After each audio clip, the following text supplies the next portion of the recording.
A eletricidade é um fenômeno natural. Ela está por toda parte. Um exemplo são os raios. Como os raios se formam?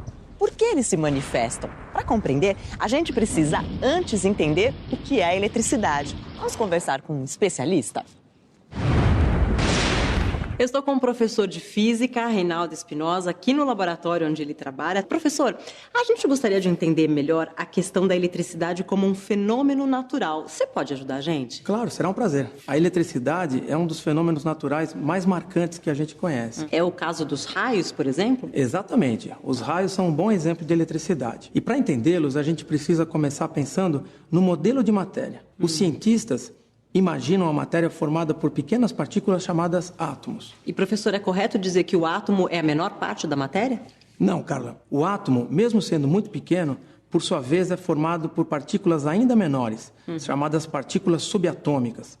Algumas delas ficam concentradas no núcleo do átomo e outras girando ao redor desse núcleo na chamada eletrosfera.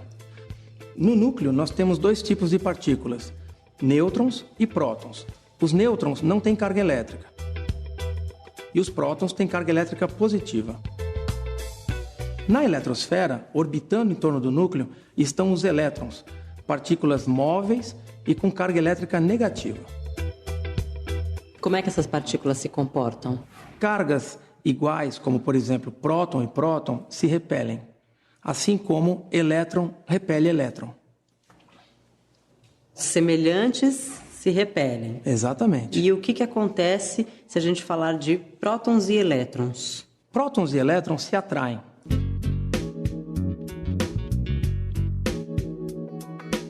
Agora, professor, se a matéria tem cargas elétricas, por que a gente não leva choque o tempo todo? Nós não levamos choques porque, normalmente, os corpos estão neutros, apesar de terem cargas positivas e negativas. Por quê? Porque essas cargas geralmente estão em igual quantidade dentro dos corpos, e uma neutraliza a outra. E, professor, um corpo pode deixar de ser neutro? Sim, é possível. Existem algumas formas da gente fazer um corpo deixar de ser neutro. Como? Uma delas é a eletrização por atrito. Por exemplo, eu pego essa espátula que é de plástico e essa meia de nylon e vou atritar uma contra a outra, fazendo um pouco de força. Elétrons saltam do nylon para a espátula de plástico. E ela se torna, então, eletrizada. Ela se torna negativa. Essa espátula agora é capaz de atrair copos como papel. Ah, olha lá. Agora, professor, me explica como é que você sabe que os elétrons estão saltando do nylon para o plástico e não o contrário. Boa, Carla. Eu sei disso porque, um pouco antes de você chegar, eu consultei a série triboelétrica. A série triboelétrica é uma tabela que tem uma série de materiais listados ali, de modo que os materiais que aparecem em cima na tabela ficam positivos quando atritados com materiais que aparecem embaixo na tabela. Lá na nossa tabela, o nylon está logo em cima e o plástico bem embaixo. De modo que, ao atritar nylon com plástico, o nylon vai ficar positivo, ou seja, ele vai perder elétrons, deixando o plástico negativo. Essa espátula agora está bastante eletrizada e ela é capaz de atrair outros corpos. Eu também posso eletrizar outros corpos a partir do contato com essa espátula. Passando minha mão nela, eu a torno neutra de novo. Agora eu tenho aqui 2 disquinhos de papel alumínio e eu vou eletrizá-los por contato. Então, novamente, eu eletrizo a espátula usando a meia de nylon. Ela fica bastante negativa.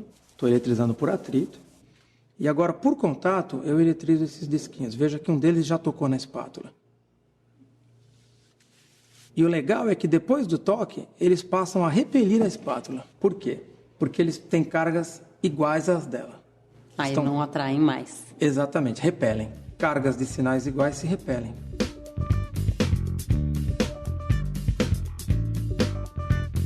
Professor, que engenhoca é essa daqui? Esse aqui, Carla, é o gerador de Van de Graaff, uma máquina muito conhecida dos físicos. O gerador de Van de Graaff funciona por contato e atrito. E o que você quer me mostrar aqui exatamente? Eu quero te mostrar um corpo bastante carregado. Eu vou ligar, ok? Vamos lá.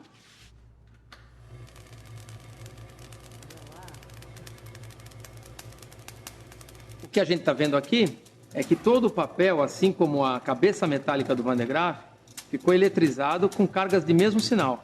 Aí um está repelindo o outro. Por isso eles ficam todos de pé. Veja só. O que são esses estalos? São faíscas que estão saltando da esfera maior para menor. Isso porque existe um excesso de elétrons na esfera maior. E ela está se descarregando para menor. E como é que a gente termina a experiência sem correr um risco aqui? Eu só vou desligar e vamos esperar que ela descarregue, ok? Ah, tá. Continua eletrizado, né? Sim, ela vai ficar eletrizada por algum tempo, mas lentamente ela vai perdendo cargas para o ar, por contato. E aí os papéis vão abaixando lentamente, como você pode ver. Eu também posso apressar esse processo, dando mais uma descarga na esfera. Olha. Existe ainda alguma outra forma de se eletrizar um corpo? Existe sim. Qual é? Essa forma é a indução. A indução é um processo mais difícil de ser observado. Ela funciona assim. Eu vou eletrizar por indução esse pequeno disco de papel alumínio, ou seja, de metal, um condutor. Vou aproximar dele a espátula, previamente eletrizada negativamente. E ao fazer isso,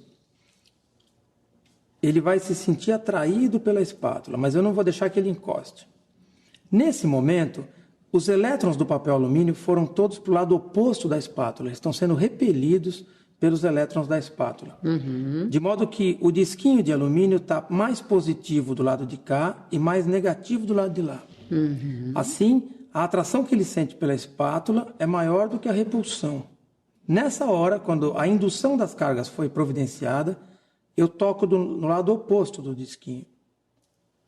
Opa, o que aconteceu aí? É uma coisa muito rápida, mas o que aconteceu é que os elétrons que estavam todos desse lado passaram para mim, que sou um corpo maior, estou neutro no momento, de modo que o disquinho ficou todo positivo. E aí, imediatamente, ele foi atraído pela espátula, tocou nela, e agora ele é negativo novamente.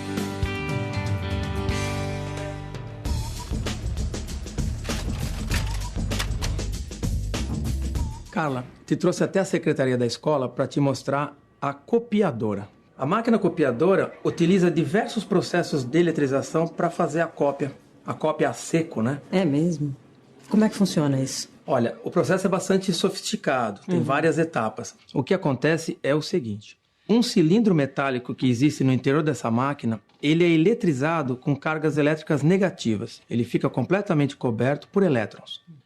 O original é lido por um escaneamento de luz. Uma luz varre o original e, onde o original é branco, essa luz reflete contra o cilindro e remove esses elétrons do cilindro.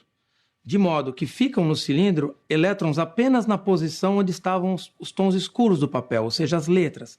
Numa segunda volta desse cilindro, o tôner é jogado, é soprado sobre o cilindro e o tôner ele é positivo. Ele vai grudar sobre esses elétrons.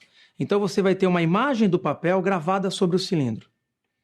Numa terceira volta desse cilindro, o papel, que está em branco no momento, ele já entra eletrizado e a tinta é transferida do cilindro para ele. E aí, numa quarta etapa, ao sair da máquina, ele é aquecido, a tinta se funde ao papel e a cópia sai pronta e seca. Existem várias aplicações tecnológicas da eletrostática. Hoje em dia, na indústria, quase todas as coisas são pintadas de forma eletrostática. Um automóvel, por exemplo. A tinta é jogada sobre o automóvel em pó. O carro, a carcaça do carro está eletrizada. A tinta também, com cargas de sinais opostos. E aí ela adere na lataria. A partir daí, o carro é colocado num forno e a tinta derrete, fundindo-se, formando uma superfície muito resistente e de excelente acabamento. Agora, professor, outro exemplo de eletrização é o choque, né? Esse muita gente já experimentou. Afinal de contas, por que a gente leva choque? Então, Carla, o choque é uma descarga elétrica. Ele acontece quando um corpo está muito eletrizado e vai perder esse excesso de carga para outro corpo, que pode ser inclusive a Terra. Ao conectar esses dois corpos, a carga se transfere, formando uma corrente elétrica. Se você estiver no meio desse caminho, ou seja, se a corrente passar através de você, isso é o choque. Um exemplo bem interessante, e por isso a gente vê o estacionamento, é quando você vai tocar num carro que acabou de chegar. É verdade, já aconteceu comigo. Aquele choquezinho desagradável que a gente toma na maçaneta da porta. Quando o carro chega, ele vem de um longo tempo de atrito com o ar. Como ele está isolado pelos pneus, ele mantém essa carga elétrica que ele adquiriu por atrito. Ao tocar nele, a gente toma um choque. Bom, professor, a gente já falou sobre átomos, matéria, eletrização de corpos, eletricidade, mas faltou a resposta para a nossa primeira pergunta, né? É aqui no campo de futebol que finalmente a gente vai entender como é que se formam os raios? É isso mesmo, Carla. Porque campos de futebol, assim como todos os lugares descampados, são lugares de alta incidência de queda de raios, no caso de haver pessoas, porque elas se transformam em pontos dominantes da paisagem. Mas peraí, professor, tá armando uma chuva aí, não é um pouco perigoso a gente ficar aqui, não? Não há perigo nenhum, Carla. Aqui nós estamos protegidos por uma série de para-raios que foram instalados ao lado do campo. E falando então sobre a formação dos raios. A formação dos raios é um fenômeno bastante complexo, mas ele pode ser resumido de uma forma simples. Basicamente, as nuvens, atritando-se umas nas outras, ficam carregadas. A maioria delas se transforma em nuvens negativas, com excesso de elétrons. Ao parar sobre o solo, elas induzem no solo cargas positivas, os prótons, como a gente viu no laboratório. O solo estando positivo e a nuvem negativa, pode surgir uma centelha, uma faísca, um arco voltaico que permite a formação do raio e a queda do raio, a liberação da energia contida na nuvem. E professor, onde é que cai mais raio no mundo, hein? No Brasil. No Brasil? Sim. O Brasil é o recordista em queda de raios, com aproximadamente 50 milhões ao ano. Uau! Por que isso acontece? Então, há vários motivos, mas basicamente porque o Brasil é um país tropical, onde normalmente o número de raios já é maior, além do que é um país muito grande. A nossa extensão territorial explica uma boa parte disso. Professor, eu adorei a aula. Muito obrigada por todas as experiências e explicações, viu? Por nada, estamos aqui à sua disposição. Obrigada. E para vocês, ótimos estudos. Tchau, até mais.